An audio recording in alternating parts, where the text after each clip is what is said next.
Single most important skill any entrepreneur can learn is sales. I don't care what you do. I don't care if you're a coder, you're an engineer, you're a mechanic, you're a beer brew drafts. I don't care what you do.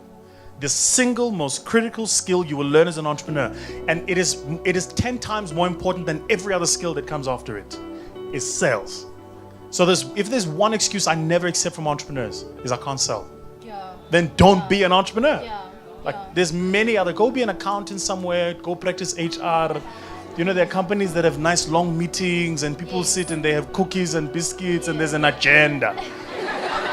Go there. That's where they belong. That's where you belong.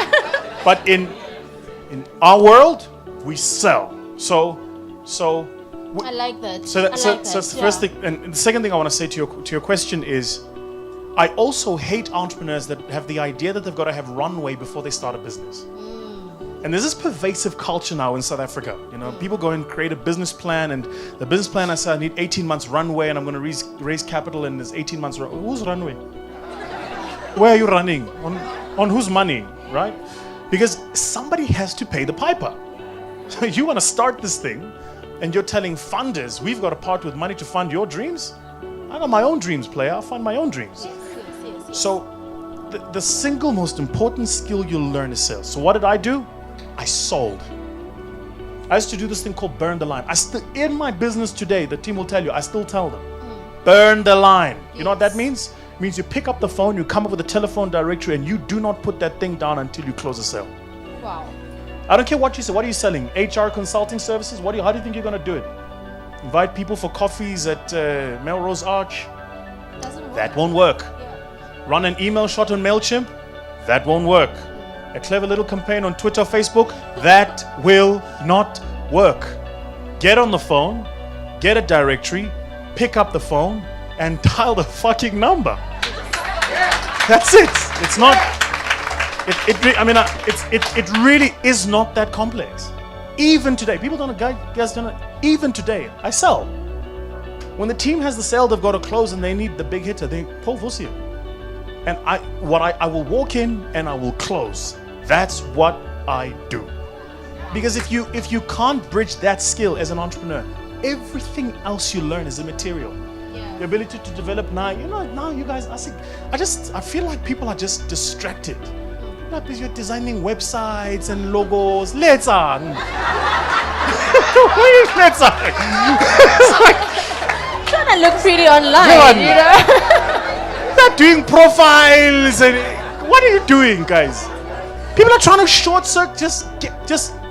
So, If you're an entrepreneur today and you've been in business for less than 3 years, a task for you when you leave here. When you leave here, designate one day in the week.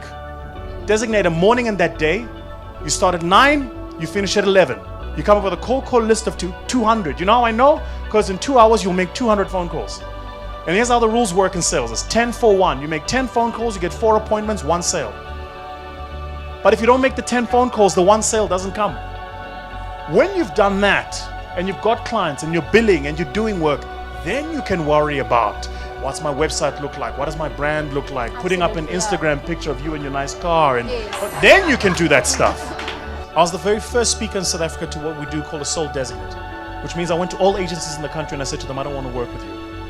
South African market is fairly oligopolistic, so the access to conferencing and client events is controlled by agencies. So going to an agency and telling them you don't want to work with them is suicide. I went to order them and I said, I don't want to work with you. I don't want you to touch my stuff. You don't represent me. Take all my stuff down on your website. The reason I did it was because I understood a very simple fundamental law of marketing, which is he who sells the product controls product placement, positioning, and sentiment. And if they were selling me, they were positioning me next to speakers they had no business positioning me next to. So I was going, guys, do you understand that I've got now 4? But at the time I was like, do you understand that I've got like 2 degrees? I'm building a business. I'm working these kind of hours. And you're comparing me with this guy? No. So take my stuff off. yeah. And when I did it, my price tripled. But then, Vusi, how were you then? No, wait. How were you then marketing Getting the sale. yourself? This is the point. So this is the point I'm coming to. So the first thing I did is I got rid of these sort of third-party distributors. The second thing I did is I thought, and it's a great lesson for entrepreneurs to try. Just try this for yourself. If you ever lack motivation, if you ever lack motivation, just imagine your worst nightmares coming true.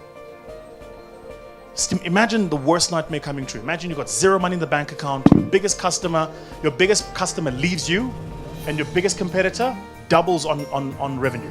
What would you do? Okay, there's nothing like a good crisis to galvanize effort. But what I do sometimes is I force myself into the crisis. I go, things are comfortable. Excuse my language. Let's fuck shit up. So hold on. So what I did, so I did that, and then what I did is I knew now that I've fired them, Yes. I now have to build my own distribution model. Right. So we're going back, guys. This is 06. I went and registered Vusi as a trademark. Wow. Then Vusi Tembegwaya. Then got vusi.co.za. Then vusitembegwaya.com. This is before people even knew about websites. There was no Facebook, no Twitter back then. I went and did it. Then I went and found out where were the conferencing people going to conferences. They were all going to MICE and Saki and Oldie, and that's where I was. And that's where I positioned my brand.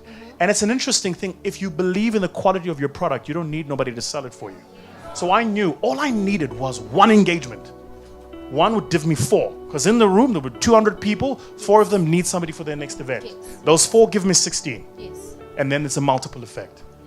So when I looked at it, I went and thought, why would I develop one product and then just statically deliver this thing? Same joke, same pause, same content. Doesn't make sense. No. Yeah. So what I then started doing is I'd go, every single client that was booking me, I'd go and meet with them. I didn't understand it, but in my mind, I was building the network. Because the speaker would, the CEOs went, wait, he wants to meet with us. Yeah. The speaker speaking at our conference wants to meet. Why does he want to meet with us? He says he wants us to brief him. Brief him? About what? So then I go and meet. Now I meet Stephen Kosov, who runs Investec. And I say, so tell me about your business. Tell me about what's happened. Tell me about where you started from. Tell me about the challenges you're facing. Tell me about the strategy of the firm. Tell me where you see it in 5 years' time. Who else gets this kind of access? I walk out, I've got a direct relationship. And then what I did, and it's still to this day, it's my competitive edge. Every single engagement, every single client is tailored. Wow. But you got to remember, I trained, 4 years as a classically trained public speaker. I won the world championship twice. My skill is I can develop a presentation yesterday, deliver today like I've done it for 10 years. That's what I do. So because of it, I can develop different presentations tailored and deliver them at a 99% efficacy each time. Most people can only do one because they have to rehearse it 1,000 times. Make sense? Yeah. So when I built Motivate, I built it with a 0 marketing cost. 0. I had no marketing budget. For the first 6 years, we had no website. Wow. You didn't need a website. I traveled to Washington. I became a fellow at the Balanced Scorecard Institute. Why? Because in 2010, I was implementing Balanced Scorecard implementations long before people knew what Balanced Scorecard is. I've since forgotten what Balanced Scorecard is because my life has kind of moved on and now everybody does Balanced Scorecard. So the point is, and how did I know? There was a client, in fact, I'll tell you, it was the AA. They were implementing a Balanced Scorecard process, and they asked me to come and speak at the conference, and in the middle of it, they said, can you help us with this? I said, I don't know what it is, but I'll find out. And I went and learned, and then I came back. I was a fellow at the Balanced Scorecard Institute, developed the product, and started selling it. I made maybe 30 par over the years selling just that product. But the point is, put yourself in that space, be aggressive, learn, be hungry, be humble, be willing to learn new things all the time, and don't sit with version 1 of the product. Iterate this thing as often as you can. Get better every single time.